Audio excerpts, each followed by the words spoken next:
What up? What up? Can you hear me, fellas, ladies, everybody? I wasn't talking yet. I was getting everything set up against the clock. Got me? What up, Serge? What's up, guys? Who's going to be the person to argue with me today? I can't wait. Your Browns are 8-5. That's pretty good, huh? It's pretty crazy. Film's good. What's up, Paul? Film's good, man. A lot of good stuff to talk about. I picked I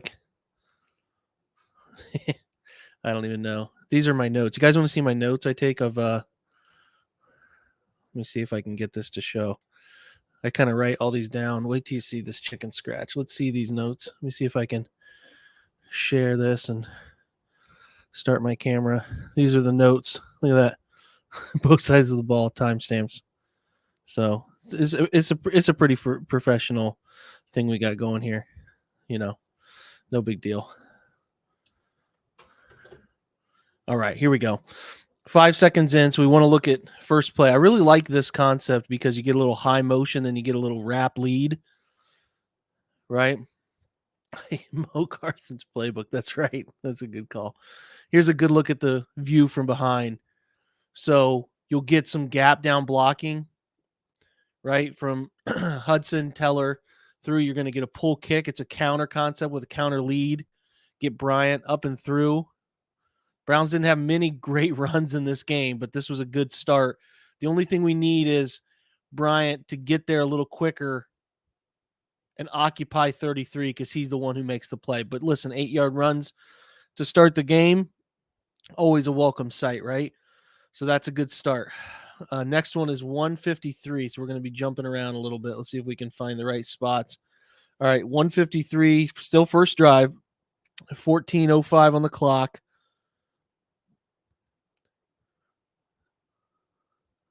Little play action from the gun. Now, I am not, listen, I'm unsure totally. This looks like an RPO to me. So what you have going on here, let me play it through. I'm sorry for the play it through crowd. There you go. All right. So get a little slant off there. So the offensive line can't cross 1 yard until the ball is thrown. Typically on this sort of play, you're going to be reading the invert defender in the window of the slant. So as this safety, I believe, 2 here is walked down, Jenkins, I believe, you're reading here, if he plays the run, you can throw the slant. If he sits, you can give it inside, usually paired with inside zone. This is actually not. This is paired with a same side counter. So this is even more enticing. So what I mean by same side counter is you're going to get a pull from the backside kick out. You're going to get the running back set 1-2 and then get back downhill same side. So this makes this down block here makes the eye candy even better for 2 to creep down into this window. This is a unique concept that Kevin has not called a lot of this year. Do you see how the line is staying inside the 1 yard? Whoopsie. That's a James Hudson on my part. My bad. That's a false start, right? You get him to stay inside this box. This is actually power. I take that back. Sorry, guys. So counter, he would kick out. He would kick out the edge, but David's turning him out. So he's actually pulling for the play side inside. So this is gun, same side gun power, right? So this is even trickier because usually power, you'll see the guard on the same side as the back pull up and through. So this is a tendency breaker upon tendency breakers where you get crossover, follow back, up and through, paired with a backside glance here to take advantage of that window, right? Great job by Joe feeling out that 2 has cheated down into the window. Pull it and throw it. So long way of explaining what is actually that's a different concept than Kevin's put on tape this year. Here's a great look from the quarterback's view of who he's reading. Look at where Joe's eyes are sitting right here, right? So his eyes are on 2, right? We know we're trying to pull open this window right here. Same side, working back, pulling up and through. You can give this if you want, but I think the cheating down here tells me I like this throw window. But boy, you got to be really accurate because this linebacker's read key right here, Devin Lloyd, is this guard. If he sniffs out pull, he's following him. So he's going to be scraping over that's actually not Devin Lloyd. Lloyd is right here. This linebacker here is going to be scraping over, and he's going to be a threat to your window right here, right? You know, it's funny, Philly, a lot of times they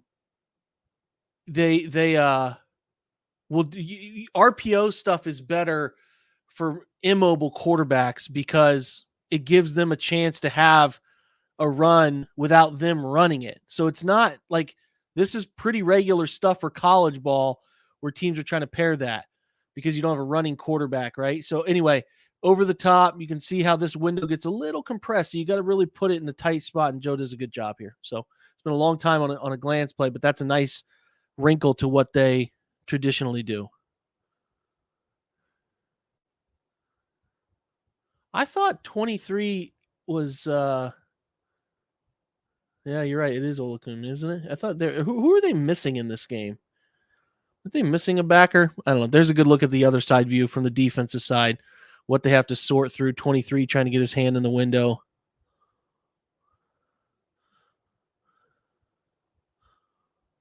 Oluwakin. Okay. I haven't studied their personnel as I need to. Next play we have is 4:42, so we're going to jump ahead and take a peek at this 3rd and 1. All right, so let's play this one through. 12-16, first drive. Jags just blowing assignment, man. I mean, they sell out for the run. You want to talk about a tendency breaker. I mean, and it's pretty simple. Like the concept here isn't hard. You're just selling your run action. You're leaking out a corner route with an over route paired behind it, right? It's nothing fancy. They're not even pulling anyone. Usually the Browns in their short yardage like to pull somebody. Typically they like to do a little kick out, right, and pull through here or vice versa. They're actually just sort of zone blocking it up front, gapping down, having the back pick up the in-man on the line of scrimmage, blitzing. And I don't know, if 2 here is blitzing, I would imagine that Lloyd here is the one who's supposed to be in man coverage, or there's just a miscommunication. But this is as easy as it gets. And I don't think this is a schematic genius thing here from Kevin. It's just a tendency breaker. And they did a good job, executing it. It's kind of funny when you watch it from this view. I'll show you. Watch Harrison Bryant posted this for the OBR people today. He sees it. Look at him seeing Njoku. He's pointing at him. Hey, he's open, man. Right? He sees it. Touchdown. That's great. Good stuff. All right. Next play is 4:58. Or sorry, 9:58. Apologies. There's one more look at that one. All right, let's get to this one. So we want to talk about why the run game was bad. You got to watch the Jags front. Like they really, really dominated the line of scrimmage. The Browns really like to run their wide zone weak here because they feel like they can get this here, double here, climb, and then kind of work Joel laterally to climb for 33. And what they like to do as this Will Backer is scraping, the mic is scraping, he likes to push him by and make for a nice cut.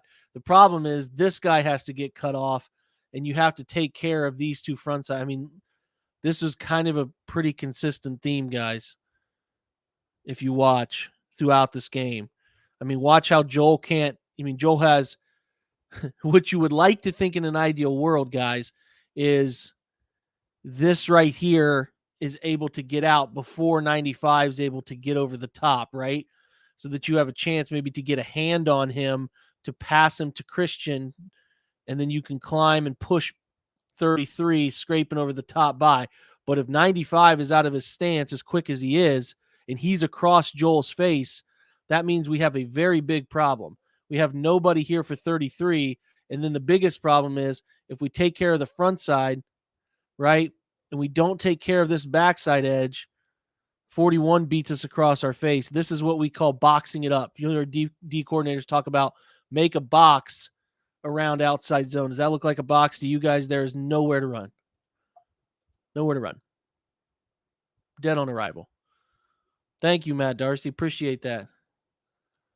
David Mellon, welcome. Appreciate that subscription. Obviously, Matt Darcy, thank you for that. You're the man. All right, let's keep rolling. Next play we have is 10:38. It's a 3rd and 10 throw. Okay, so we want to talk about you. If you've paid attention to me, you'll hear me talk about backside dig stuff. Well, I would love to get to this point. On the front side, the Browns are running a clown route, in and out, work to the corner. It's a nice little cover 2 crunch route. You get to the flat off of a check release. Usually you're going to get some sort of route over the middle. Then you're going to usually get a drive to take out middle field coverage, and then the Browns love to run a dig into that window. That's usually the concept they love to run. Does that look pretty familiar? I hadn't even watched the play yet. And it was a cover 2 beater. So what you're getting coverage-wise from the Jags, right, is what's known as cover 6. So you're going to get a down corner with half field coverage, right? So he has half the field. You're going to get quarters on the backside, right? Going to get a curl flat defender off of this too. And why this is called cover 6 is because 2 on this side of the field plus cover 4 on this side of the field. You add those 2 together, you get cover 6. So that's why you hear it phrased cover 6. So you get cover 2 to the solo man side, which gives you good over-the-top bracketing on this route. On the backside, man, what you love to do is clear out that quarter safety and then work on that dig right underneath, right? So here's why we like it. You get this tight end holding down right here. The problem is the Browns just aren't quite good enough at the tackle position when left on an island to give you the time. Because if, Jerron Christian here's beat, if Flacco holds the ball any longer, he's getting sacked. But you guys see what I see, right? Look at that window you can run this dig into right here. That's what you want to someday get to because it is open. It's open. But again, 3rd and 10s where you have overload, it's hard to get the time to throw that as often as you want. I mean, Joe is throwing here what is called an us or nobody ball where he's trying to put it up and away. Now this ball is way up, but if you hit a small window, it would be the only spot that it could be caught is right here, high and away. Cooper and the feet are dragging. That's it. So you miss high, that's fine. You miss low inside, you miss high. If you leave it back over the middle of the field, right, you're gonna give up that opportunity, and you're gonna throw an interception. So you don't want to do that. Alrighty. Next is 11:22, which I think is the next play. All right, let me see here. Brian's question. Question with no deep passes or arm punts this game. Why? We had number 3 back and last week with a bunch of them, but none this week. He just didn't take those unfiltered deep shot chances. I think the ball had to come out quicker this week, Brian, than last week because I think that they present a much better edge pressure challenge team here, the Jags. So the football was thrown at a much quicker tempo this week than it was last week. All right, this is counter. Hope that answered your question. But the ball, I don't have the time to throw in front of me. Much better this week than last week. Okay, and that's largely because of the talent that the Jags bring at edge. We're running counter here, right? So this upfield player, the guard has to take the correct path to get him. If he's too shallow, because he's expecting the edge here to sort of condense and spill it. They either teach you to spill it or funnel it. Allen here is pretty clearly, Josh Allen is up trying to funnel. Wyatt Teller doesn't get to him, right? That blows up the play initially. You'll see here, he misses, whiff, and then it's, get an arm on the running back. I give kudos to Ford for just getting back up close to the line of scrimmage here. You see the tight view.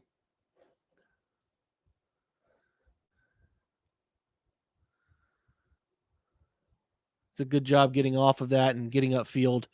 And you get, at this point, the depth is so strange. It's not hitting quite as quick as you want. All of that stuff added up. I want to make sure I answer your questions. Warpath, any news on Wills? We have not heard anything on Wills. We also know, unfortunately, Dwan Jones is out for the rest of the year, just putting it on the injury tab, right? And then Dave McMillan asks, I think you mean Njoku is chip, or is it enough?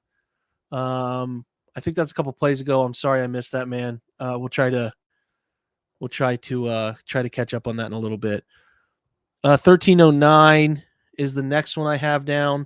So let's jump to 1309. So situationally, 3rd and 9. So what the Browns are trying to do here is they have sim pressure. So what does that mean? Simulating pressure here, creepers into the line of scrimmage, you're cheating inside. So the initial thought from the quarterback is 1, 2, 3, 4, 5, 6, potentially 7. I have my 5 up front, and I have an additional 6 here. So we are super hot. Don't know who's coming, so you got to make a call. You're making a hot call. The thing you want to do, and what they like to do, and what they try to do here, is right here, and a right now flat route to get upfield and beat 44. If they throw this and complete this, watch here. This play has a chance.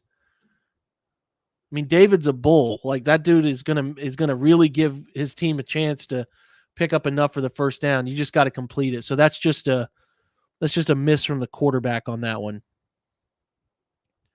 You can see from this view, it's just essentially Njoku racing because the safeties kind of give away what's coming here.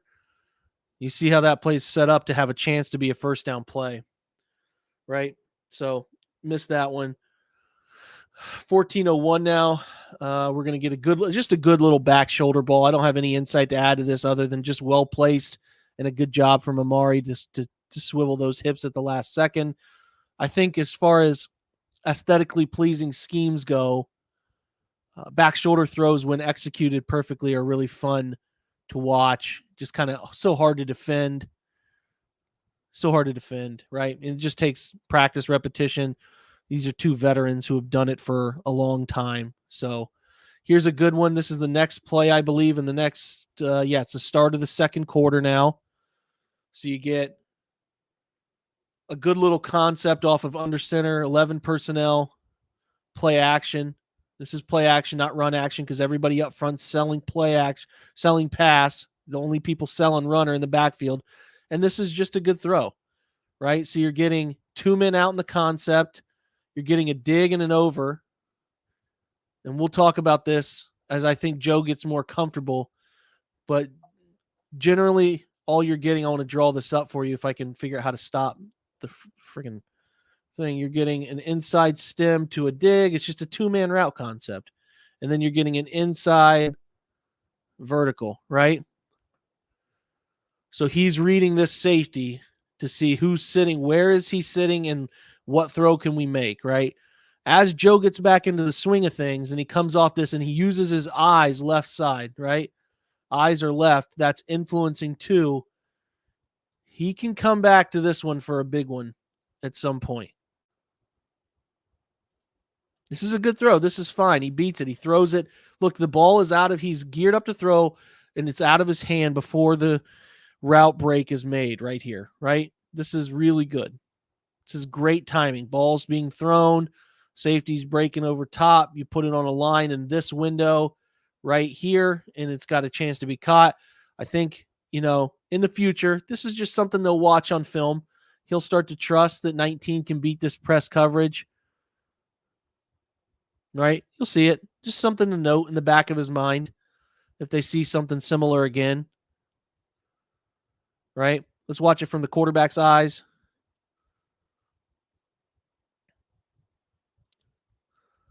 It's funny. You watch Joe, he's watching to see who blitzes. Look at his eyes. He's looking directly left to see which one of these guys, like if they bring all of them, I'm in real trouble off the left side. So he's trying to identify which ones are actually blitzing. He sees that 34 and 23 are not blitzing. Got a little more time. Drive set up, right? It's a good throw. Good throw off a run tendency, right?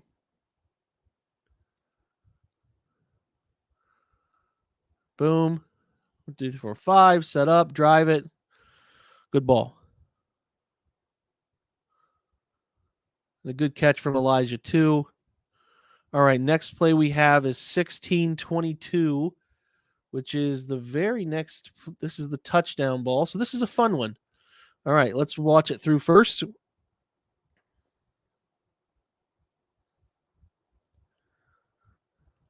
Yeah, this is great. Here's what I like. So the Browns know, right? This is a look that they will give. This is a look the Jags will give off of a stack look. They will take this curl defender and cover 3, curl flat, and they'll have him in the flat already. So you're getting cover 3 behind, right? Getting cover 3 behind. So what we want to do is put a bind on this backer and this backer on who's going to cover the drag, right? Because we're going to push out Bell vertical, clear out this side, and we're going to bring a drag behind it, right? We're going to do this off of run action, and then we're going to try to see who's going to cover this way, because all we're going to do from Elijah Moore is just get like a stand bubble. He's just occupying his man, right? So here we go off the snap. Watch him occupying, sorting through the traffic, the run action. Look at this play action. And this is run action. You hear me talk about this all the time. Watch the pulling guard and watch the effect it has on this guy, this guy, this guy. This is why run action is great when you can do it with enough time, right? Look at that. Nobody home. Chasing the cover 3. The curl flat defender is already standing out here in the flat. 33's pointing to 23 like, yo, my mans, where are you? This is good stuff. Yo, I'm pointing him off to you. You're not there, Bubba. It's open. Hit it. Let David run out in space. Good luck tackling that gigantic human in space. Stiff arm. And that's a chief spike coming. That's fun. That's good stuff. This is the close view, man. Watch 23, man, taking the cheese in here. Man, he is biting on the cheese. Wide open. Boom. I think that's Andre Sisco. I'm just going to put my hand on your ear hole and shove your head down into the ground. Right? Get a touchdown. Boom. Boom. Get off me. Put your helmet out of here. That's beautiful. Good stuff. Hey, 14-0. We're rolling. Second quarter. Right? We're going to go to 1855 is our next one. Want to look at might have went a little too far there. We did. We want to watch this one. This is a good pin pull run. Here's where pin pull is really good. Right? Watch the corner chase and man coverage, because you get that guy out of the way. You get 30. You get the corner into the congestion. If you could just call these versus man all the time, right? You go inside the crack block. He chases, and that opens up all this space right here. You got a center who's athletic enough to pull. You got guards who are athletic enough to pull. Hell of a job here from Nick Harris and spot duty, man, coming in. Hasn't played center much at all this year. Look at look at Wyatt Teller. Look at Nick Harris getting his man. Look at these 2 blocks right here. You got this wall formed. He's going to run him out. The corner's going to run into this congestion, and you're off to the races. That's great. The Browns didn't do it. They just didn't get enough of these results because the Jags they're tough. Their front is mobile and tough. You get a good pin. Great job pulling. The crack block is a 2-for-1, because if the corner just steps here, right? The corner stays home, guys. One of these 2 here have to pick him up. And if that happens, you don't get this blocked. There's a very good likelihood you don't get that blocked, right? Or in this case, you don't get this next guy blocked because Tillman doesn't quite get him. So he's over the top, taken here, right? You take here and you're out. I think that's your longest run of the day, 24, 25 yards. All right. Yeah, I know, man. It actually hasn't been as bad of years recently for David with drops. It's been rough this year. I think that I will say this. I'm not trying to make an excuse, but when you have a lot of different quarterbacks in, different types of ball velocities, I think that's played a little bit of a part for him, man. But he's made up for it in yak yardage, and he's made up for it in some other ways. So I'm with you, and I think the man himself has said many times that he can't drop the football. I know we would all prefer him to catch a little more. Here's a look at a pin pull.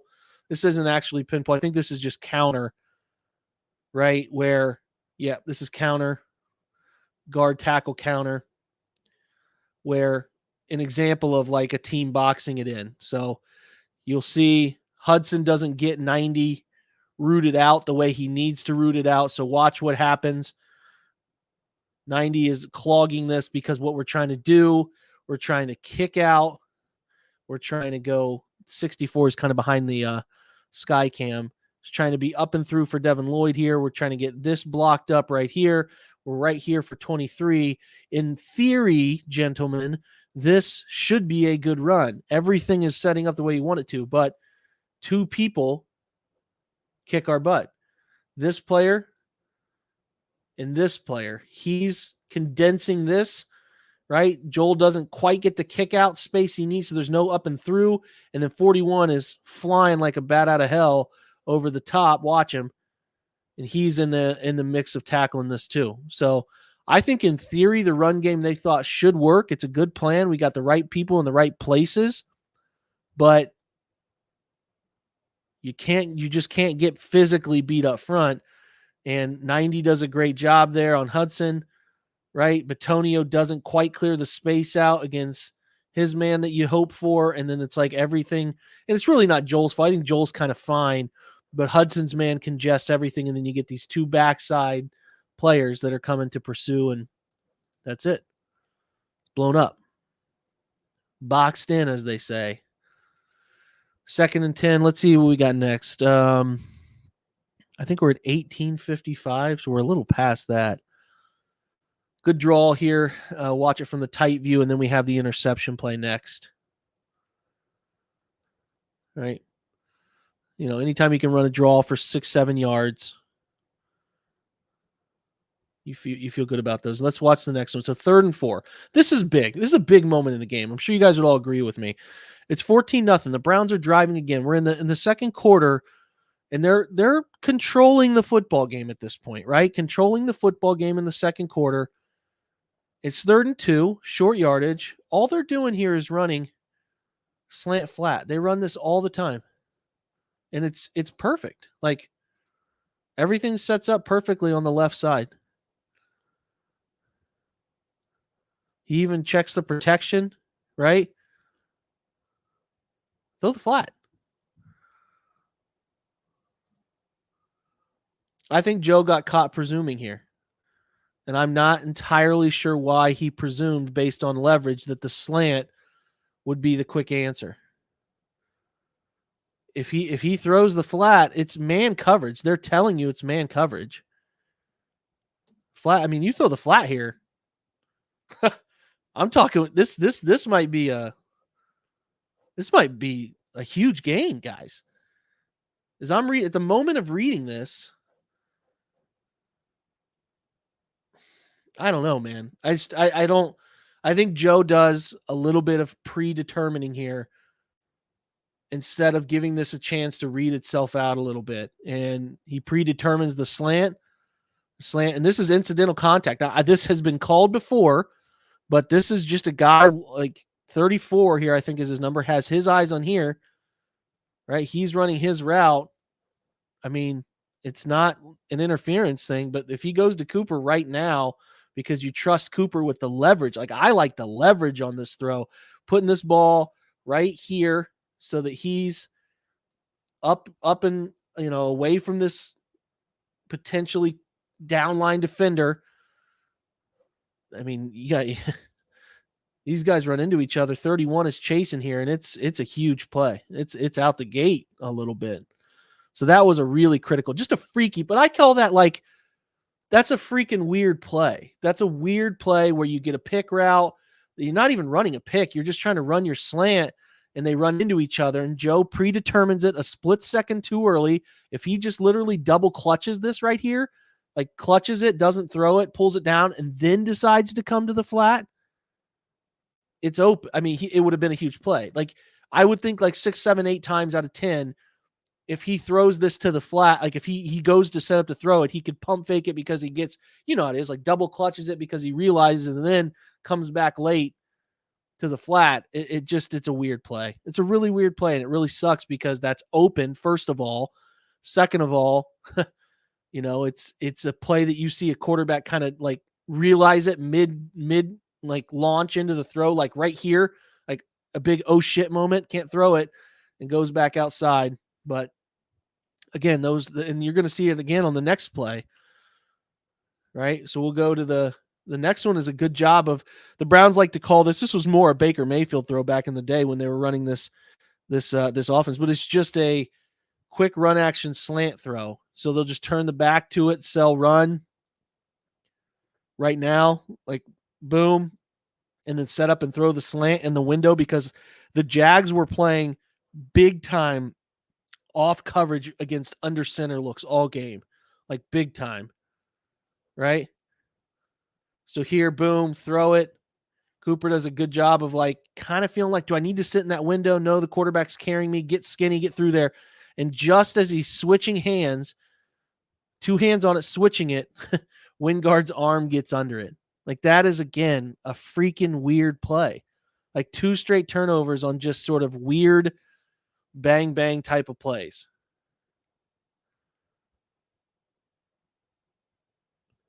You'll see it from this behind quarterback view here. And hopefully we can catch a little bit of how weird that is. Like Wingard's hand, like his hand look at the hand just slapped the perfect spot to get that football out. That's such a bummer. Because I don't even think Coop was being that sloppy with it. Like he was getting, when you're taught young levels of football, get the football into your outside arm and have it here so that if it fumble, it goes out of bounds. That's the old adage, right? Coach is talking. He's switching hands right here, and as he's putting it away in his right hand, the ball gets smacked away. He doesn't even know. He doesn't even feel out that Wingard's behind him.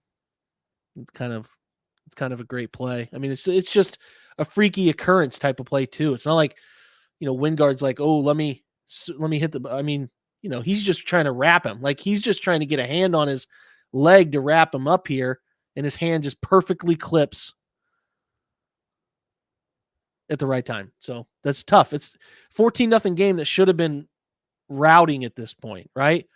It should have been a rout. I mean, at least 20. It should have been 17-0. You don't turn that football over. You know what I'm saying? You're in even better position. Then they come back out. They get sloppy. Hudson is flinching. So that's the first false start. You'll see him sort of flinch right there. The right leg and everything wiggles. So he's 1st and 15. This is the throw I want to talk about where you're getting like the Jags are playing a lot of field-based off coverage. You're putting this football high out and away. Great throw, great catch. Right? Good stuff. Actually, the next one I have is 31-34. I could do this all night. I could go through the whole film with you guys, but I can't. I'm sorry. It's just not enough time. 31-34 is our next one. 2nd and 15. This is the series after the Browns had the 2 penalties and all that frustrating stuff. This was something I found interesting the Jags were doing at various points in the game. So they were taking their 2-3 tech. They were playing 2-3 techs and 2 wides, and they were taking the 3 techs and putting them outside and having these edge guys slow play. Excuse me. Slow play for inside run. Like it was very interesting usage of like, watch these 2 edge guys just kind of shuffle and then be ready to run inside. I think they're preparing for some outside run from the Browns, so they wanted to be ready for the pin pull stuff. Like, look at this. You would think, like, all right, off this snap, we're in a really good position. We got a big void, but you'll see, like, they're getting ready for a pull, and they say, all right, we want to beat this back inside, and it turns into only like a 4-yard gain. So that's an interesting technique usage by the Jags. Here's a better look at it from the defensive side of the ball. Just a very interesting scheme usage where you have, your 2-on-2 are stacked up right here. You're leaving this middle void. In theory, this should be good, but they know that the Browns like to pull their guards, so they'll say, we'll just win back inside, right? This is just trap. Like, the Browns are just running a double trap. So they're just sending here with a down, and then here for the 3 tech, and here, right? So it's interesting. But the Jags had an answer for it. All right, so next one is 33-03. All right, situationally, it's the end of the first half, 47 seconds left. Just an example of like where floods can go wrong, because I think that Amari is too fast into this void, and these two aren't quite, like, the spacing just isn't good enough here. That, David's kind of run into the sideline. We have to sit this one down.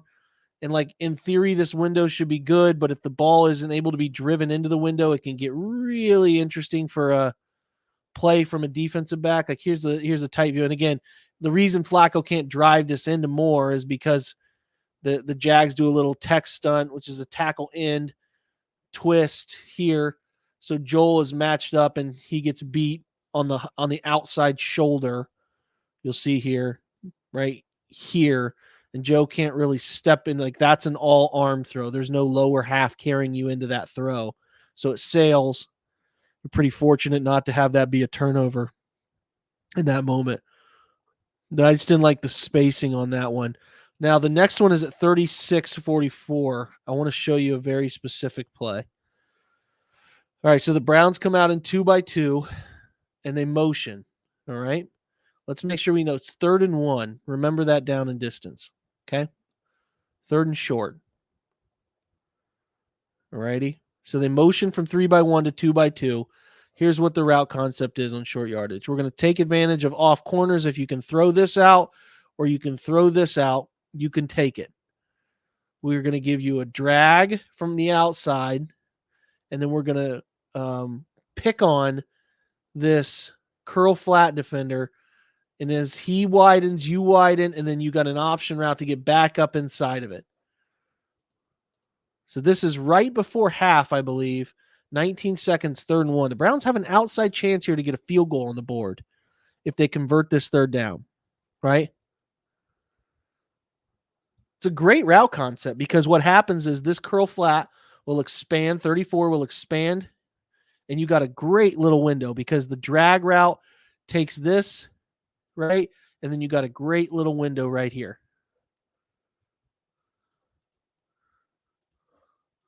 Right? I like it. Everything sets up the way they want it. This was clearly a game plan play. Joe just missed it. He's in agony over missing it. Right? JM already nailed it. They come back to it later for a play you might remember. They just do it a little different. So it's 2-by-2, motion to 3-by-1 tight bunch. Look at the opening. I mean, they're writing this down. This is a key 3rd and short pass concept they wanted to go to. You catch that, it's like 15 seconds left. You got a timeout. You got a chance to hit one more throw and kick a field goal, right? So they remembered it. They went into halftime, all right? Coming out of half now, let's go 37-50. So they got the turnover. This is after they forced the football out of Parker Washington's hands down near this down near inside the high red zone. So again, you want to talk about lateral run game, right? This is just lead. You get the tight end moving in motion into the backfield. All this is again, like, kick, and lead,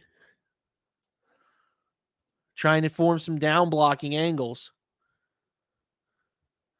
But if 64 doesn't get to 23, right, we got to get somebody climbing here. We got to take care of this. We got to take care of this. And we got to pull for this. If we don't take care of who we're supposed to take care of, watch what happens, guys. David's okay. Now, you could say, hey, Kareem, Bubba, can we put a foot down and get back up inside here? Possibly. Typically, though, they're going to want to follow their pulling guards, bounce this back to the guard pull and have a chance. But the problem is, again, if you don't get this cut off here and this isn't blocked here, so the kick out and the up and through don't matter because you haven't sealed here and you haven't sealed here. Watch what two guys box the play in. 23 and this 9 tech, right? He's actually 7. No, he's a 9. Right there. The two that make the play. There you go.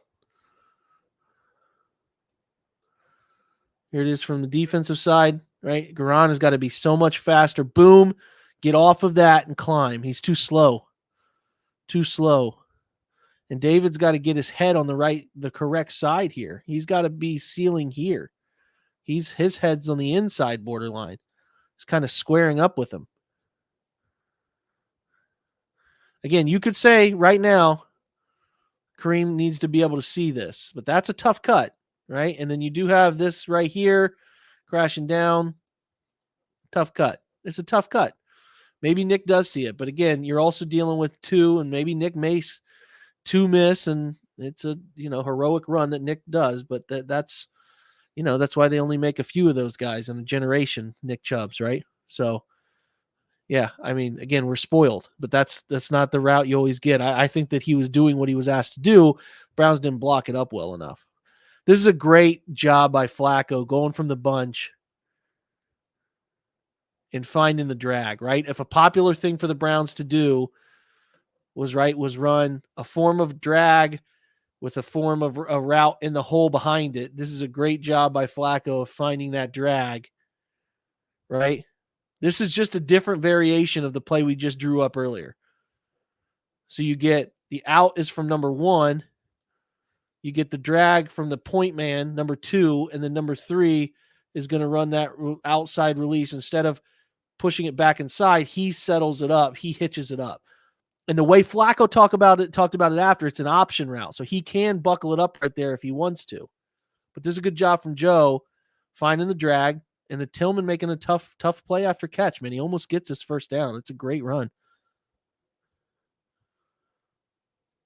Yeah, I need to see more of Tillman, Evan, to know. I don't have a great comparison yet. I mean, I think he's a more athletic, a faster version of Donovan, but need to see him make some of the tougher catches that Donovan made throughout his career still. But it's early, it's early. We'll see. There's some stuff to really like there. He plays a powerful brand of football. Next is 41-28. So the Browns get it down. They go a little wildcat here to get Kareem a chance to get into the end zone. Let's find it right here.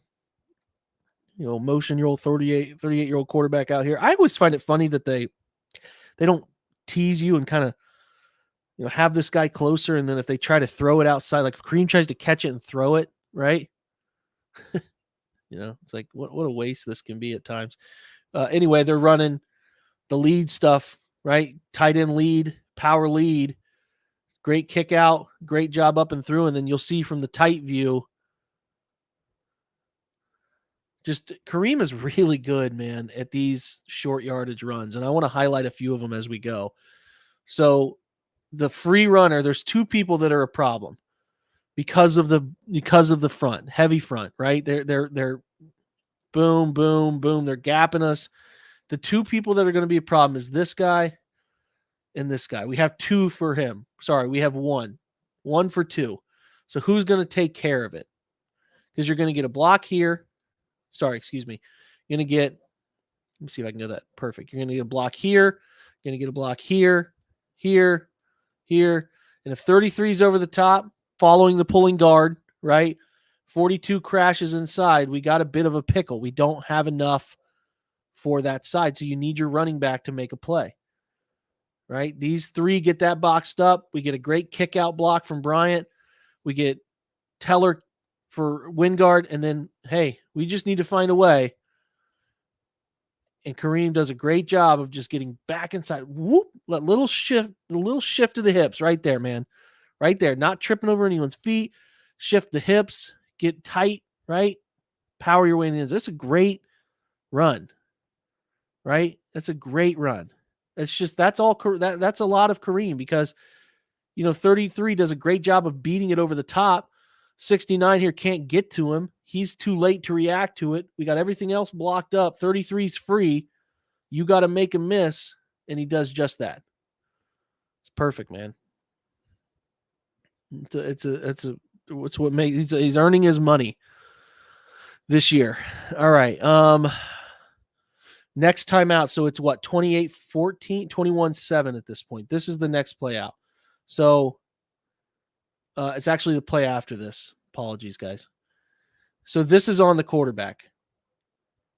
If they overload a side, you're getting creepers everywhere. You have to throw the football fast. Obviously, not all of these guys are going to come, but they are giving you 7 against 5, 6.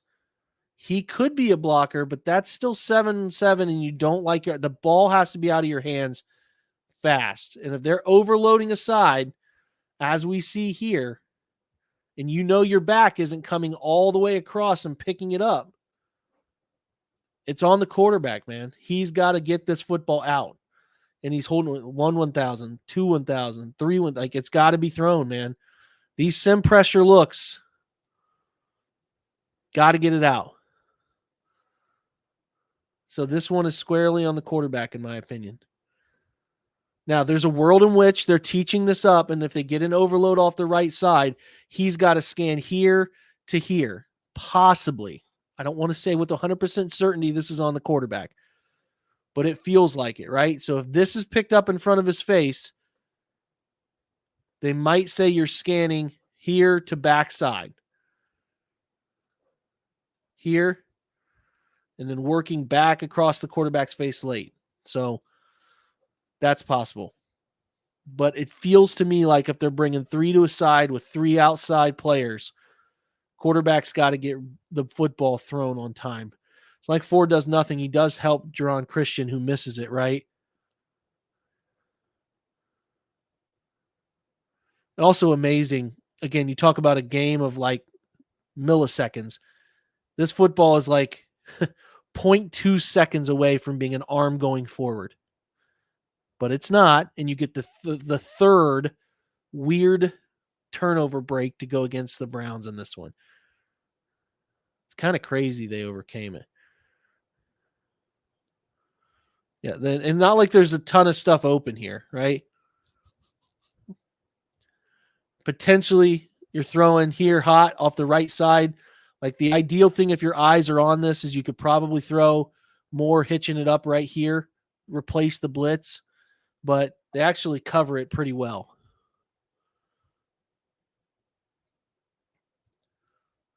So there's your talk through.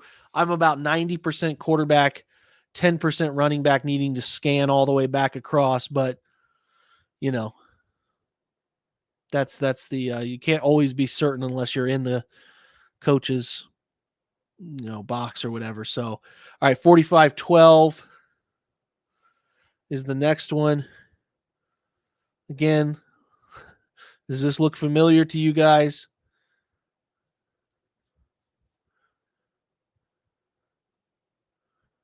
Power. This is actually counter. You're going to get a kick out. It's boxed up, man. See if I can keep the screen together here.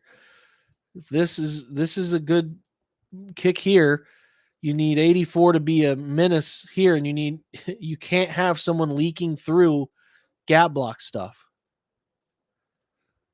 You can't have, when he's in an inside technique, You cannot let him win back this direction. It's a recipe for a failed play.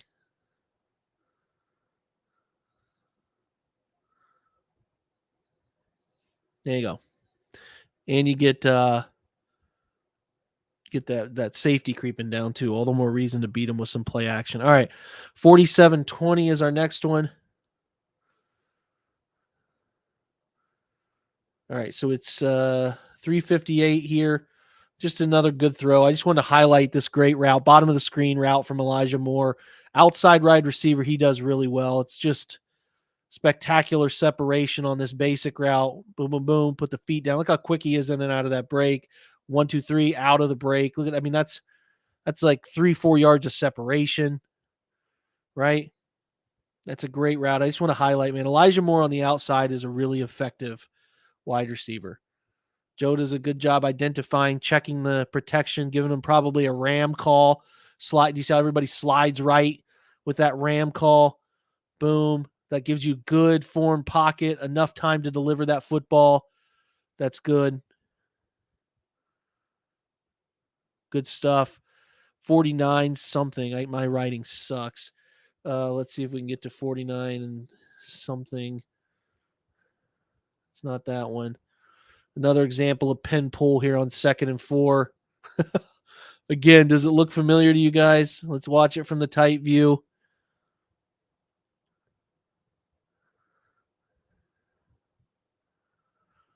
Who beats us?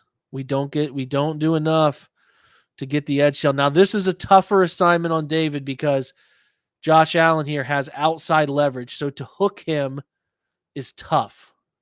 He's probably expecting 41 to be here for a down block. He's not getting that. So I don't like this play where David has to try to hook him from that alignment. Because if you get the hook, there's a chance. Now, maybe as we watch this, if Ford tries to press it and get outside, there's a chance. But look at where the hats are. Here's an outside hat. That's an outside hat. This is an outside hat. I understand why he wouldn't think he can bend the corner here. But again, the Jags are they're beating them at the point of attack. And yeah, they could motion him, to answer your question, Brian. Like, they could motion him here, but like, once you could feel it. This is kind of telling you the tendency stuff. So like, watch, if you pay close attention, watch, like, he knows, like Josh Allen has a pretty good feel here, right? Watch everybody kind of shift. Once the back goes to that side, watch 44. Trevon Walker shifts inside. This 90 here, I think, is Davon Hamilton, shifts a little bit himself. They have a pretty good feel for what's coming with this pin pull stuff. You'll see Josh Allen shift a little bit. Watch him. He's inside. This is good. We can seal here, right? But watch once the back goes away in motion, what happens? He bumps out. So here's what you have to do. This is what I would be doing. Here, here, here, right here. Same side, power, up and through. That's what I hope they can go to as a tendency breaker, right? Scoop this right here. Do your best to scoop that right there. I'm same-siding some of this thing. Like, I am going to break my tendency, have the quarterback step to it. If you want to do what they did on that second play of the game and read it with an RPO behind it, feel free. But teams know what's coming with this pin pull stuff. So there you go. We have so much film to go. I got to hurry up. We're already at 8 o'clock. 50-45 is the next one. This is the slant to Cooper. I mean, I thought Guy was there. 26 is there just a little bit early. Also, an example of, like, when they run this double slant and they come back to it later, I think Joe starts to get a little predetermining, because on this one, he throws it and this invert is playing it, right? The second slant guy, which I think they should be a little bit more space here, or his release, the teaching point release from Moore should be wide and wide and wide and then get back inside. because they're a little stacked up right here. Watch how quick he does widen some, but it's not fast enough. And Cooper also widens a little bit. Do you guys see how they're both widening? The window is not quite big enough, but there's nobody covering more. But the invert, the curl flat takes 25, takes Cooper and breaks it up, right? So again, think about that play when we talk about it a little later, because they come back to that double slant, in a very big moment. All right. So next play is 52-34. This is one of the few weak side.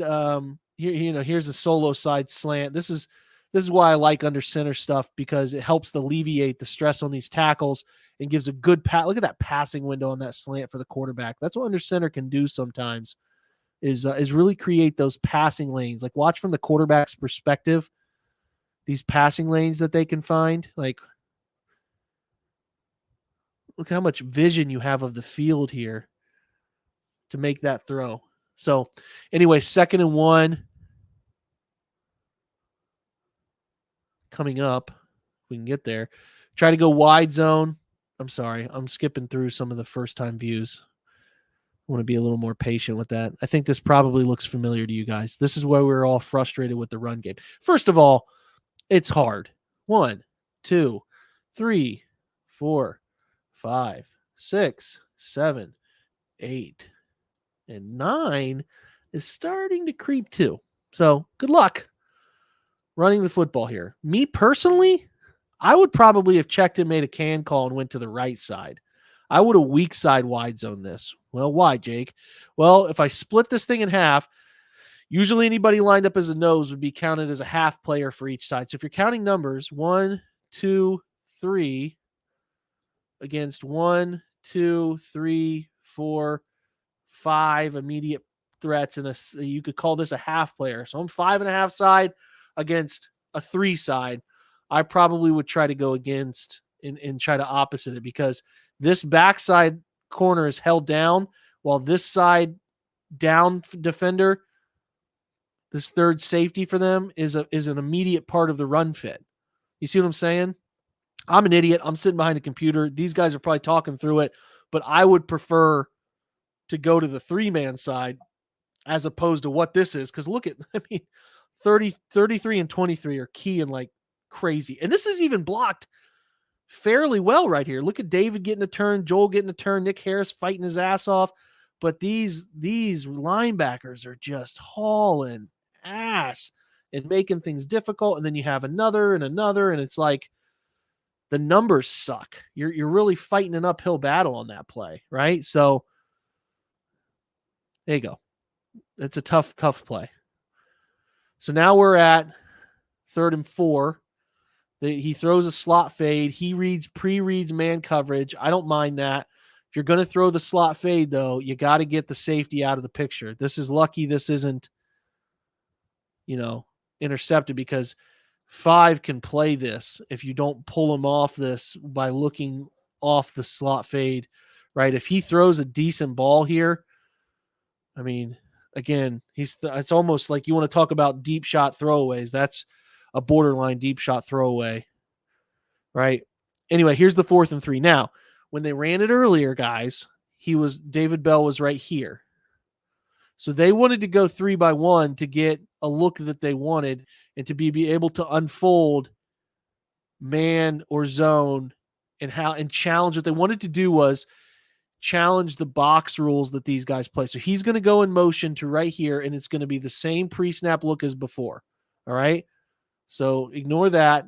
It's starting out on 3-by-1. It's staying 3-by-1.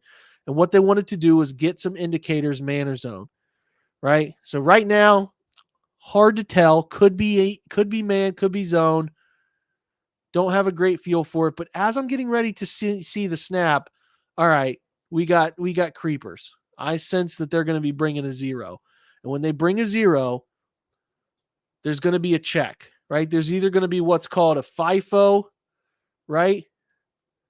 First in, first out. Who's taking who, right? That's going to be one of the options. Or they could just be reading hats, right? You're taking who you're over. There are many routes they can go. So again, to remind you, same concept as before. You get an out route from the point man. You get an out route here. If you have off coverage, you can take this or you can take that, right?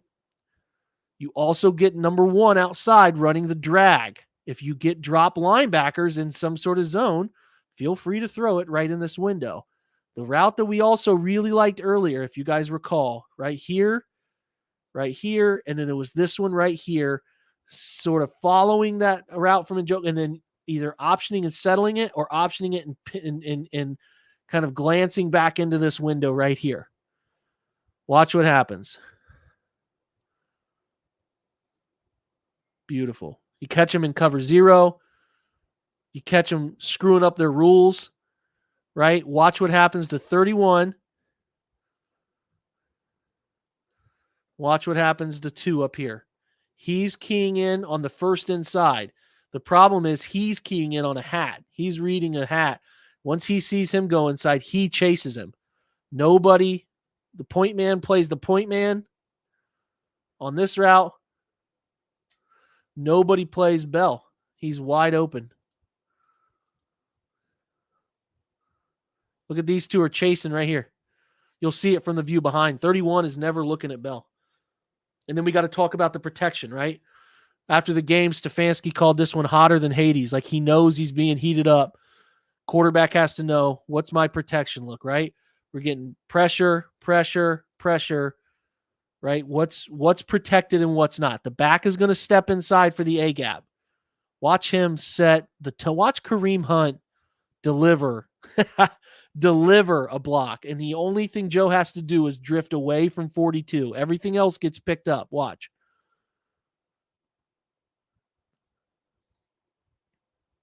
You get a right side slide. You get that Ram call, right? As you hear something are. Most teams will say Ram or Rio or whatever. Here, boom, right? We're stepping here. We're inside here. Technically speaking, you would like this guy to be inside to take away the nearest threat so that this is the longest distance you have to travel. But I think you're going to see Jerron Christian stay outside, and that leaves 42 as a free run. You can see, right, who's the nearest threat to the quarterback. We would like 64 to pick up this answer right here. That's who we'd like, because then 41 has the longest path. So we get a little bit of a screw up. But as long as we get a bitch and block right here from Kareem Hunt, we got a chance, man. Joe's reading it right side right away. He knows the pressure. He drifts. Boom. That's, well, I mean, I love you love the hands up. We got 4 linemen, throwing the hands up, giving us touchdown. Nick Harris is out here doing God knows what. I don't even know why the hell he's that far downfield, if I'm being honest. There he is. He's just, he's doing the windmill, right? Oh, yeah, he's doing the windmill. Boom. But, man, what a block from Kareem. You can see it from this side even better. I'm going to show you a couple different elements. Look at that block from Kareem, man. Boom. Cut him down. He's got his eyes on him the whole time. Boom. But this is where you can see 31 and 2. Where are their eyes? Here. Nobody for Bell in that window right there. Huge touchdown, right? It's a really huge touchdown. Good stuff. All right, only a couple more I want to look at. 55-08. This is the dig. This should have been caught. Again, you're getting a really similar concept. You're getting a post over top, 2-man route off of the run action with a dig. Not a perfect throw by Joe because there's some late pressure that lands sort of in his face. You'll see it from the tight view, from the quarterback view. You'll see 95 is like an immediate threat. And then you get a late twist. Like as you're getting ready to load up as a quarterback and you see this, I'm just telling you, man, when you see in your line of sight where you're looking to throw the football, you see this SOB ripping downhill, you start to, we're going to have to take a hit to throw this thing. He didn't really take a hit, but he actually delivered a ball I thought should have been caught. Had to go down and get it, but Moore's got to bring that one in. He's got to get that one. He knows it. That's got to be caught. You can see it from this view maybe a little bit better in terms of like what the quarterback is staring at the moment of throw. It's not a great throw, but you got to dig that out as a wide receiver. So we needed that one. They didn't get it. 55-59 now. Let's see here where we're at. So this is a wide zone week for 8 yards. Let's look at it. How the hell did they do that? They haven't been able to do that all game, right? Here's wide zone week. Did we talk about this? Let's count our numbers, right? 1, 2, 3, 4, 5 over here. 1, 2, 3. Can we get here? Can we get here? Can we get here? And can we get scooped out here? That's what we have to see. We got to move our asses to get where we need to go. Good job. Pass this off here. Pass it, climb. Get your butt around here. Climb to this second level. Now we actually have something. We're in good numbers. Look at that cut downhill. We call that there's 3. Always remind everybody what the 3 choices the back can make. He can bounce it, he can bang it, or he can bend it all the way back to the backside. There's 3 passes to make here. He bangs that thing up inside. We all love that. Good cut by Kareem. And then you're one-on-one with the safety, but those are 8-yard runs, right? Those are good runs we need to see. There's a good look at it from the backside. They needed more of this. They were running into bad numbers a lot. Too tendency heavy from the gun. And then you get Dorian Thompson-Robinson coming in on a 3rd and 2. I like this little reverse lead. This is old school. You see this in state championship high school football games. 2 great blocks right here from Kareem and Harrison Bryant to spring him free in the second level. It's a great play. I like getting DTR involved in some of the short yardage package stuff. I expect that package to expand in the coming, weeks as they get more comfortable with him. Look at that. Great kick. Follow it up and through, first down, right? Now we come out with let me see, we're an hour in and 5 seconds, I think, is where we're at. Okay, so wanted to get to this one because, man, this is a play they needed to make. So it's 28-21. The Jags scored 3rd and 6, right? We hadn't thrown a lot to the field. And what I mean by this, you'll hear these described as 2 things. The short side is called the boundary, okay? Short side called the boundary. It's hard to spell with this pen, but this is the short side of the field, right? The wide side of the field is very eloquently called the field. So say, has he thrown it to the field or the boundary, right? Well, they hadn't thrown a ton to the field. They just run a simple concept. They just run a smoke or a go route paired with an out, 5 to 7, and it's open. This curl flat defender gets really confused about where to be in space. And I mean, he is wide open. I don't know how Joe short arms this one. I don't know how he short arms it because, I mean, it doesn't help here with Hudson on the back side of it getting a little upset. You can't have that. But, yeah, this is open, man. This is open. The protection lines up the way you want it to. It all is there, and he just left it short. It's a couple of those misses in this game that could have improved the overall performance. And another great block from Kareem helping out here on 95 to give us a chance. Joe just short-armed it. He's got to make that one. All right. Next play. I want to kind of give Kareem credit. This is the 4th and short run.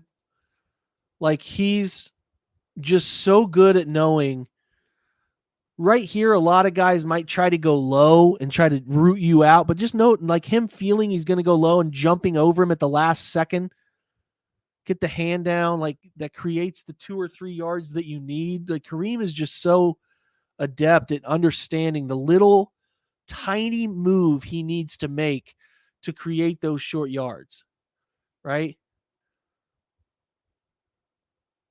Good job by Njoku and Michael Dunn over here. Look at 91, get blown off the ball.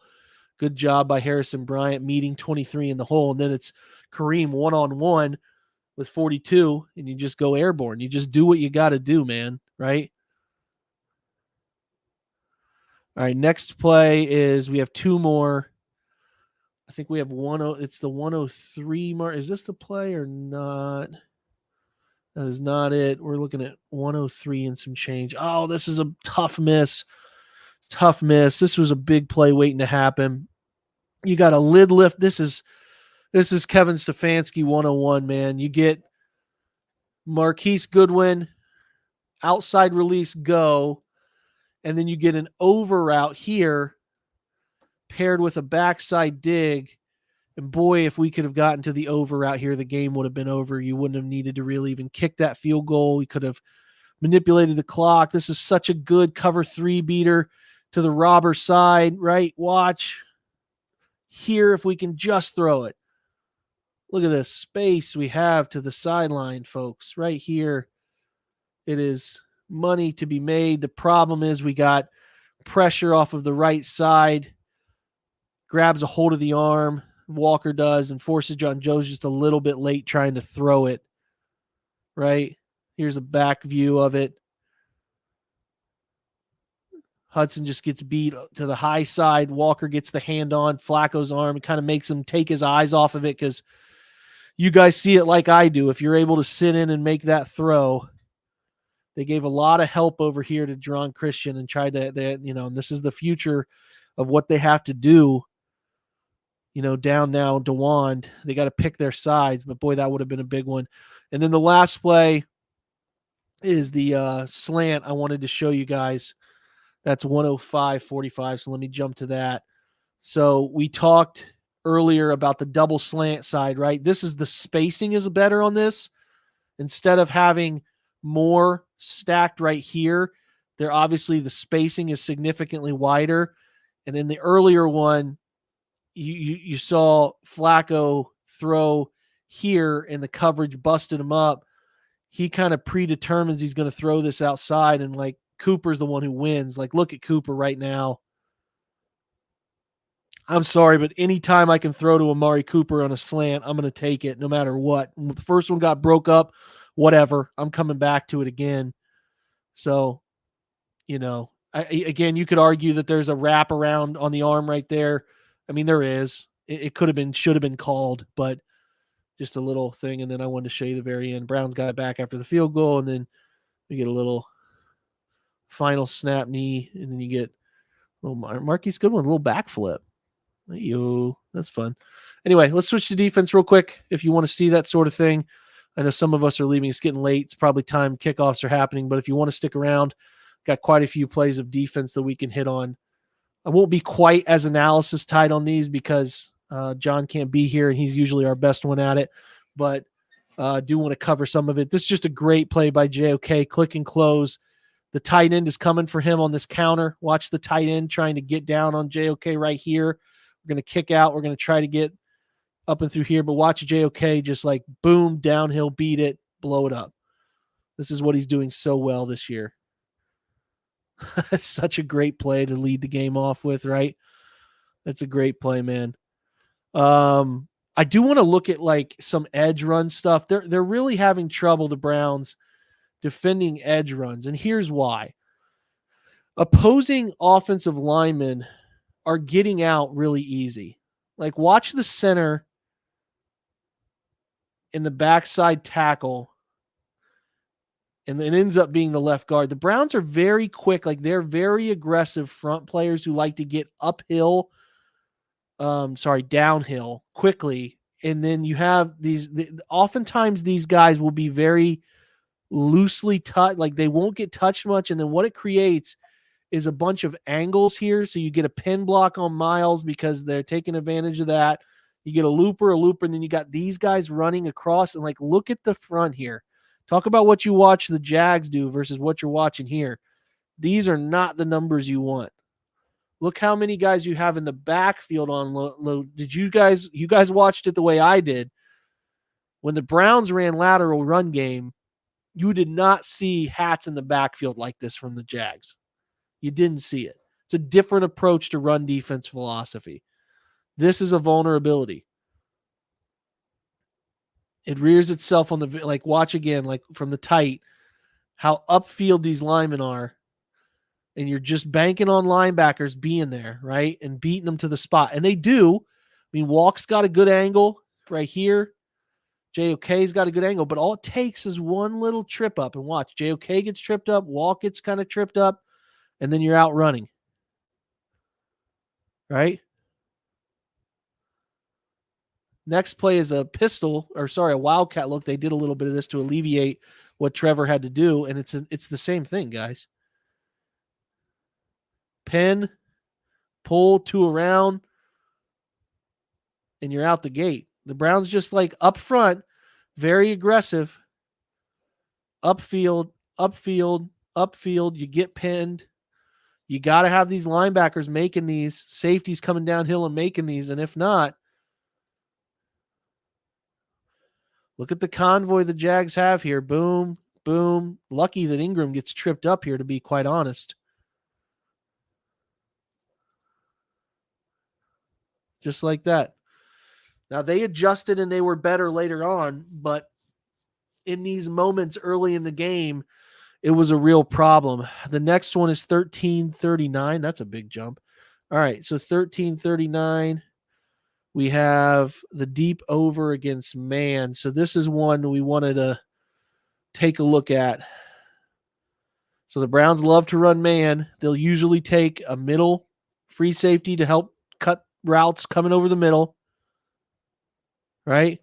And then they'll usually use a squatting linebacker in one of these spots to take away any immediate now routes over the middle. But this is the danger. When you get this short motion and you get an over route, if this safety isn't able to cut it or read it and Cam Mitchell can't get to it the way he needs to get to it, this was a big play the Jags left on the field. You need Hickman to be – there's a couple things that could happen here, right?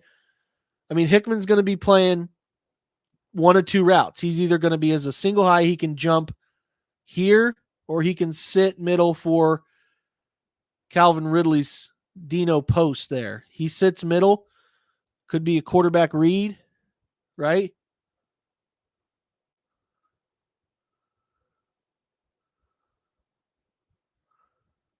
It's a big play missed. I'm going to have to reopen this defense side. What are we on? 13:54. All right. Sorry about this, guys. I think it's when you jump ahead too far. All right, here it is from the tight. So he is watching. Hickman's actually watching the quarterback's eyes. So Lawrence does a pretty good job of not immediately locking on, kind of having eyes down the middle. Yeah, that's just a fortunate break off of a bust. So I wanted to illuminate why that came to be. 17:09 now is the next snap. And this is your Jags coming out 1st and 10, second quarter. Browns up 14-0.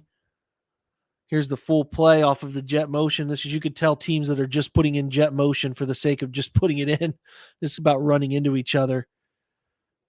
But I'm not sure where Trevor's trying to throw this and why he's trying to throw it there. I actually have little idea. I think he thinks that Zay Jones is going to come off of this little stem right here and then get back skinny and run up the field off of this. He doesn't have leverage, so Zay decides to be more at a 45. Trevor's expecting him to stay vertical, and then it's an easy interception. Let's see it from the let's get to the quarterback's view here. You can kind of get a feel for where he thought he was going versus where he ended up going. Left it too far outside. And great play from Emerson. We'll try to get to this one. We'll get to that one at the end. All right. Next play, 1909.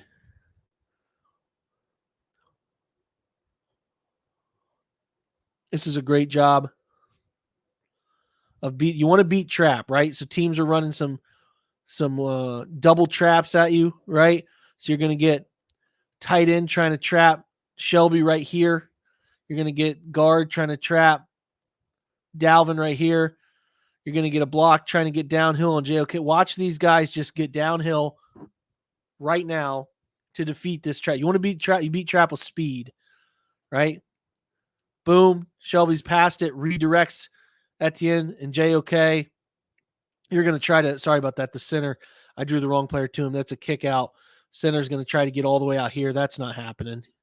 JOK's line of sight is too clear to the back to be caught by a center. right? He beats it, blows it up. It's gang tackle.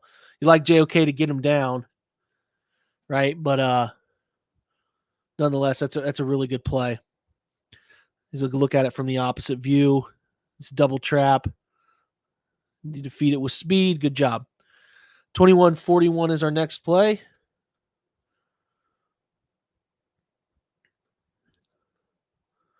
This is a good pressure from the Browns here, man. I really love this design. So they're not really giving anything away all too much. You do have sort of some creeping stand. They're kind of giving it away. You got to cap this cap. Anytime a safety's capped over, that's usually an indicator he's coming. He's coming. What I really love about this play is how well Ogbo does getting out and taking away the answer that Trevor wants to throw to. Because what we'll do here is when we get this pressure, we want to make a throw. And I don't know if he's just following, like Ogbo initially slips right here. He's following his eyes, but he runs to the flat to take away this throw for Lawrence, and he never quite feels comfortable throwing it. And this is from the end zone view, you'll see like just a great rush from JOK. The difference in this one and what you saw from the block Kareem made is watch how destructive JOK is right here. He doesn't get cut, right? Whereas on the last one with Kareem on that key 4th and 3, the cut here, he's immediate pressure and then Delpit closing speed like a bat out of hell, man. Skinny through there, makes the play. Just really a great blitz paired with just a nice drop. Even though he slips, a nice drop here from Ogbo to be in the picture for just a split second. So that's a really fun sack. 23-20 is our next one. So this is unfortunately off of the interception that I actually think this one was off of the fumble that Amari had. Okay, so pretty popular concept to give cover 2 some issues, or even I'm not sure. This could be cover 3. This is actually cover 3 from the Browns. I think they're sliding to the flat, running with it. Yeah. So what we have here is a last second. The motion does a great job of getting the Browns to bump Hickman down, roll Grant back, right? You're going to get an out basic up here. You're going to get a tight end on a corner route, and then you're going to get a back on a little hookup right here on a 3-man side, meant to kind of pick on deep coverage to this side, right? So it might be turning in. I can't tell how they're running this. It feels like 3, but I could be wrong. It's tough because Grant is shifting back. He comes all the way into the hash. That gives the corner route a chance to be open. That's just a lot of ground to cover for Newsome. I would actually love to ask them what that coverage was. I think it's labeled 3, but I'm not totally 100% positive on that one. But again, good ball. You talk about Grant being like an inch or 2 away from getting a fingertip on that and breaking it up. But good throw, the right call at the right time. You can see from here,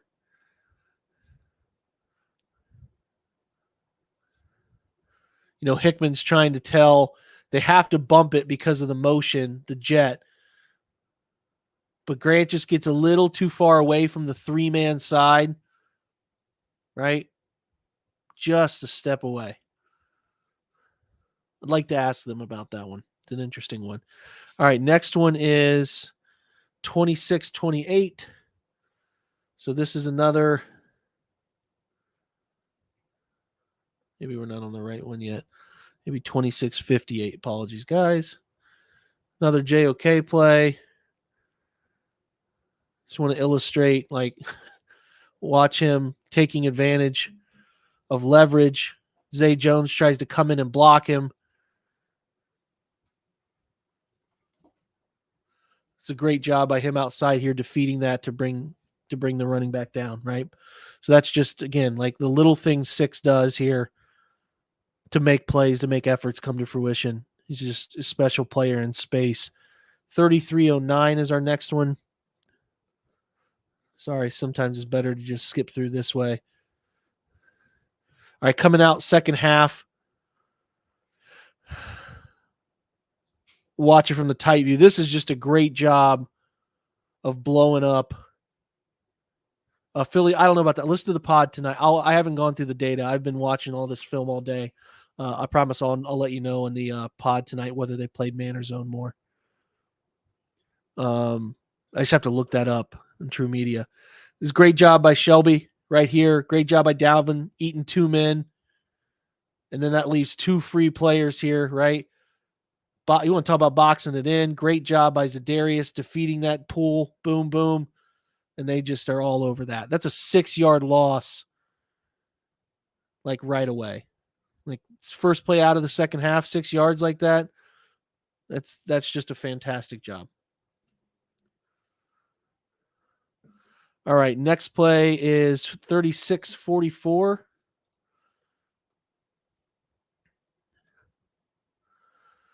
We'll highlight JOK.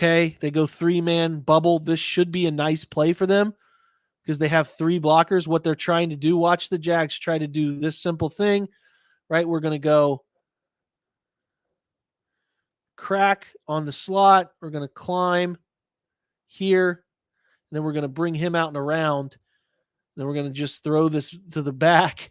But again, if you don't account for how fast number 6 is, this is Notre Dame JOK. Boom, read it out, sniff it out, and blow it up in the back. Like it's a fantastic play. Because if they get that block on him, there's a chance to have a nice play. Right? A real chance to have a nice play. Look at all this space over here. Who knows what could happen? So that's just, again, highlighting a guy who plays so hard every week like JOK. It's fun to watch. 37-30, I think here. Good sim pressure. And again, this is an example of a fire zone. Just like, look at Okoronkwo. It ends up being a sack, but I want to highlight again, it's not the craziest pressure. It's a 5-man, right? It's a 5-man with an edge and a Mike blitz, but it's just off of it, dropping Ogbo middle. He does a good job of taking away Trevor's answer from the slot right here, dropping under it. So once he realizes he can't throw that gives Hurst enough time to win, get the sack. This is where fire zones can be so good, right? He wants to throw it there. He can't. He pump fakes it, and there's Hurst to make the sack. The tight view is an even more fun look at it.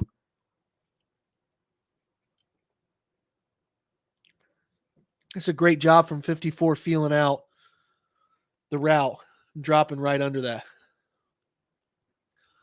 Perfect execution of a defensive call, right? There's one more look. What the quarterback is seeing.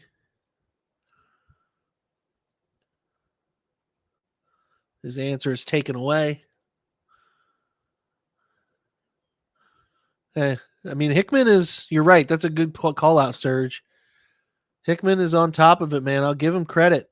He is, he's seeing things really well back there, right? I think he's doing a nice job. So 38-19 is our next one. This is a good example of a cover 6 beater. So we talked about it earlier, right? You guys heard me talk cover 6. If you're late, you get cover 4 over here. You get cover 2 on this side of the field. Add those up, it's cover 6. So the Jags run a really effective on 3rd and long. Again, this is 3rd and 20. This is a really good cover 2 side beater. So what you're going to do is you're going to run post wheel.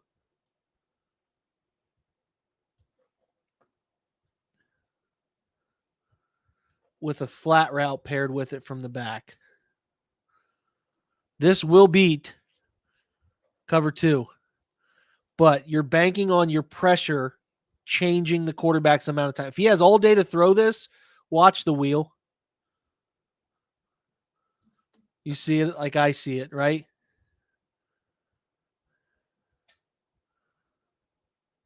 If he has all day to throw it, but you got enough pressure from your front 4 that all the quarterback can do is drop that down. And this is where, again, tying coverage to pressure, trusting these guys up front to get the job done, to get enough pressure on the quarterback that he can't have the time to make that throw. So, again, the Jags were actually in a pretty good play call, but the Browns did a pretty good job. 39-27 is the next one. Jags call a perfect cover 2 beater. The Browns like to run cover 2 down in the high red zone. High red zone is 30 in. Low red zone is usually 10 and in. So high red zone, Browns like to run cover 2. If you're going to get 2, soft squat. Here, you're going to get a Mike backer that turns middle and is kind of running for the pole. He's running deep middle. All you have to do is occupy right here with the slot and then watch, because Taki has to run middle to be safe, because what Taki can't do is this. He can't get caught with this man, and he gets a post right behind him. It happened to him from Puka Nacua just last week. We all remember it, right? So he has to honor deep middle, watch him haul out, and then there's nobody there to take it. So that's just right call, right time for the Jags. I wanted to highlight sometimes how teams defeat specific coverages that you see as far as tendency goes. So wanted to put that one in. All right, so let's do Wildcat as the next play. Wanted to give you a look at, like, here's a good job by the defensive line. Watch. What did we see earlier? Okay. Upfield, getting cracked, getting sealed, upfield, nothing. Watch these guys. Watch Miles. Not going to crack me, brother. Swipe, boom, he's in there. Watch Mo Hurst on the backside. Not just going to run upfield, going to follow down the line. And then look at that. What do we call that, gentlemen and ladies? That's called boxed up. Nowhere to go. That's how you have to defend it. Do a great job, man. That is exactly what you want to do. But you can't just fly upfield all the time and expect that to be your answer, right? So that's worth drawing your attention to, because that's a hell of a play defensively. 41-39 is the next one. This is I think this is cover 3. You could talk me into it being an inverted 2, because the Browns like to run their invert 2 off of these sim pressures. So what this pressure here is, you're getting an edge pressure and an edge pressure, and then Akbo's dropping out, and I think Taka's dropping out. Let's watch it. That's exactly right. So I think, though, since you're getting a roll down right here, I think it's cover 3 paired with this fire zone. This is tough because this is a 3rd and long, 3rd and 13. You never want to give up 3rd and 13s. I'm just going to give Calvin Ridley some real credit, because he inside stems like he's going to end up going on a post, and that gets Martin to cheat inside, and then he gets back outside and beats him. It's not very often Emerson is getting beat this year. Calvin Ridley is a great one-on-one route runner. I just want to kind of highlight why this happened for you. Watch, do you see that inside stem at a 45? Then he climbs, and as he's inside, watch his first few steps from down here at the bottom from Ridley. Inside, and watch what Emerson does. He shuffles inside to kind of meet him head up, whereas if he stayed outside, he had a chance to be on this, but once the outbreaker happens, it's hard to get back to that. So that's why that play gets beat. It's a bit of a bummer, right? All right, Hurst is what we have on 4402. Let me see.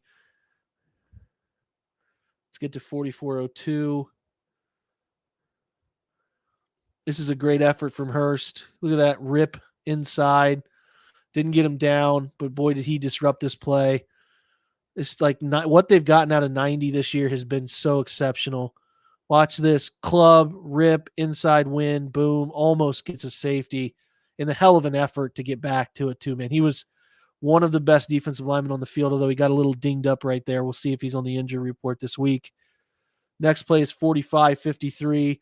This is a cover 0 that I want to highlight, is just so well executed, because they get the free runner, right? So situationally, it's 3rd and 1. I'm not sure why Trevor doesn't take the speed out right here. I mean, I actually feel it a little bit now. He's Grant has pretty good leverage on that, but the Browns do a good job of bringing it. Like, they're bringing everybody. I mean, it's everyone is coming here, right? And you get a free runner, Hickman. I would probably like to throw this against Mike Ford, this speed out, and you'll see what ends up being open. The high side of the screen, Zay Jones is wide open. The Browns are bringing a true 1, 2, 3, 4, 5, 6, 7 cover 0 behind it. I'm not sure why he throws the fade because Newsome has leverage on it the entire time. Right? Like the entire time has leverage on that. It's a great play. I mean, it's a great play, but it's not a hard play because he's playing off man. So I think that's a really bad choice from Trevor. If I'm Trevor and I feel cover 0, I'm going to hunt out the cornerback I want to pick on the most, the defender I want to pick on the most. Do I want to pick on Emerson? Nah. Do I want to pick on Newsome? Not particularly if I know that this is this is a takeoff. I'm probably going to pick on whichever one of these two I want to pick on most. I got Zay Jones here against Mike Ford. I'm going to probably take that. He didn't take it, and I guess the ankle affects the brain or something, right? I don't know. It's just it's a bad decision from him. And they didn't need a turnover there at all. They were really fighting an uphill battle. 50-49 is the next one. We're just a few left, guys. I mean, we're going on our longest film breakdown ever.